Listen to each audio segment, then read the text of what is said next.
ભુજ શહેર B division police station વિસ્તારમાંથી જુગારનો ગણનાપત્ર case શોધી કાઢતી લોકલ ક્રાઇમ બ્રાન્ચ પશ્ચિમ કચ્છ ભુજ શ્રી ચિરાગ કોરડિયા સાહેબ પોલીસ મહાનિરીક્ષક શ્રી સરહદી રેન્જ ભુજ તથા શ્રી વિકાસ સુંડા સાહેબ પોલીસ અધિક્ષક શ્રી પશ્ચિમ કચ્છ ભુજનાઓ દ્વારા જુગારની બધી નેસ્તનાબૂદ કરવા માટે સૂચના આપવામાં આવેલ, જે અનુસંધાને લોકલ ક્રાઇમ બ્રાન્ચ પશ્ચિમ Kutch Bhuj police inspector Shri A.M. Makwana તથા police sub inspector Shri J.B. Jadav સાહેબ તથા પોલીસ સબ ઇન્સ્પેક્ટર શ્રી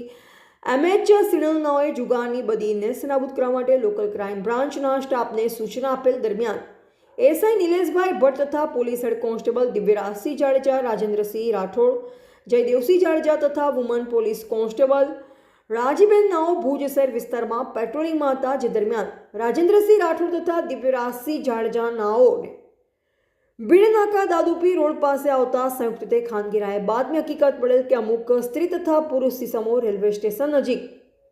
સીફા હોસ્પિટલના પાછળની બાજુ કોલીવાસમાં જાહેર ખુલ્લી જગ્યામાં ગંજીપાના વડે 3 પત્તીના રૂપિયાની હારજીતનો જુગાર રમાડે છે અને હાલ જુગાર રમવાનું ચાલુમાં છે, જેથી પોલીસ સ્ટાફના માણસો દ્વારા તુરંત જ વર્કઆઉટ કરી બાતમીવાળી જગ્યાએ જઈ રેડ કરતા ઈસમોને ગંજીપાના વડે રૂપિયા પૈસાની હારજીતનો જુગાર રમતા મુદ્દામાલ સાથે પકડી પાડેલ છે. પકડાયેલ આરોપી વેલજી ધનજી કોલી ઉંમર વર્ષ 47 રહે નવી રેલવે પાંજરાપોળ સામે દાદુપીર રોડ ભુજ તેમજ ગુલમામદ જુમા ચાવડા ઉંમર વર્ષ 55 રહે કેમ્પ એરિયા બિલવાસ પાછળ ભુજ તેમજ ગંગાબેન વેલજી કોલી ઉંમર વર્ષ 45 રહે નવી રેલવે પાંજરાપોળ સામે દાદુપીર રોડ ભુજ આરોપીઓ પાસેથી રોકડ રૂપિયા 16,250, ગંજીપાના નંગ 52 તેમજ મોબાઈલ ફોન નંગ 2 કિંમત રૂપિયા 1,000નો મુદ્દામાલ કબજે કરવામાં આવેલ છે.